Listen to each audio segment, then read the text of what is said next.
Hello kids, I'm Priyanka and I'm back again with my new chapter on Monday morning. Monday morning from Tom Sawyer Miserable. Monday morning always found him so because it began another week's slow suffering in school. He generally began that day with wishing he had no holiday in between. It made the going into prison again so much worse. Tom lay thinking. Presently it occurred to him that he wished he was sick. Then he could stay home from school. He examined himself, no sickness was found, and he investigated again. This time he could detect stomach ache, but it soon grew feeble and presently died wholly away. He reflected further. Suddenly he discovered something. O- One of his upper front teeth was loose.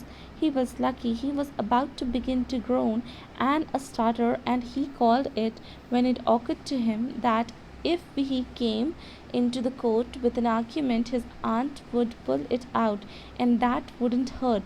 So he thought he would hold the tooth in reserve in present and seek further.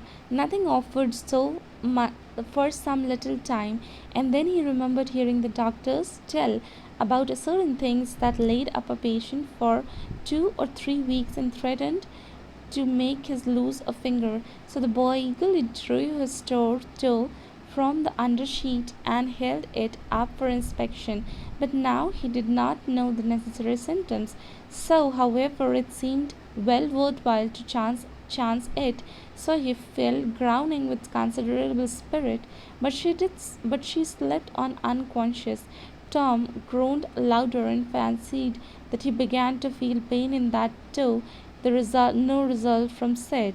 Tom was painting with his exertions by the time he took a rest and then swelled himself up. Fashion succession of admirable groan. Sid snored on. Tom was aggravated. He said, "Sid, Sid," and shook him.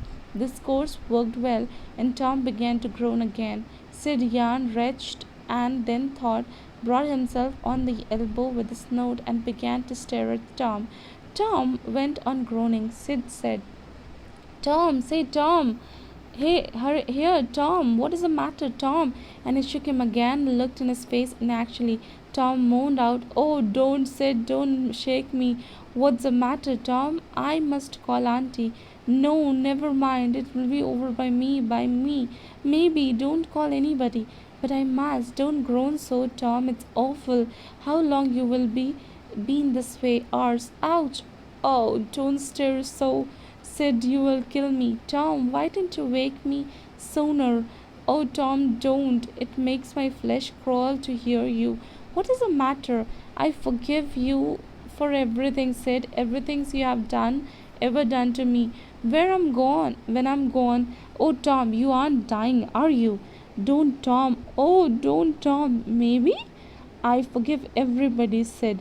"Tell 'em so," said, and said, "You give me my window smash and my cat with one eye to that new girl that comes down to the town and tell her." But Sid had snatched her clothes and gone. Tom was suffering in reality. Now his imagination was working well, and so he groaned and gathered quite a genuine tone. Sid flew downstairs and said, "Oh, Aunt Polly, come, Tom's dying, dying." "Yes? Don't wait, come quick." "Rubbish, I don't believe." But she fled upstairs nevertheless, with Sid and Mary at her heels, and her face grew white too, and her lips trembled.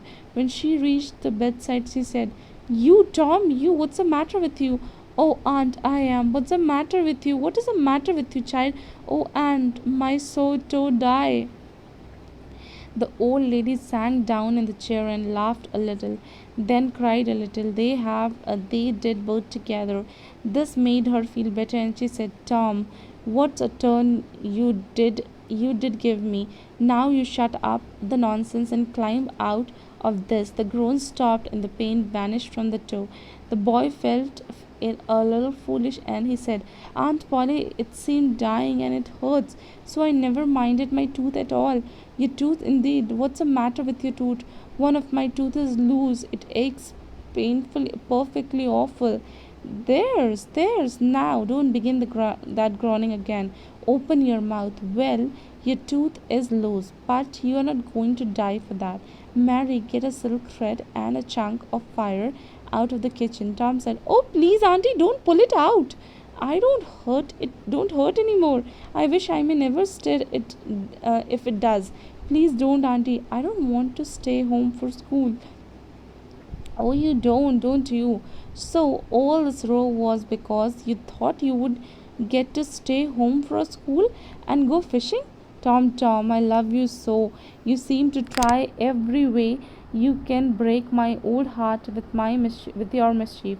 By this time the dental instrument was ready. The old lady made one end of the silk thread fastened in Tom's tooth with a loop and tied to the other with a bed post. Then she caught hold on the chunk of the fire and suddenly pushed it almost into the boy's face. The tooth was hanging loosely by the bedpost now. Thank you.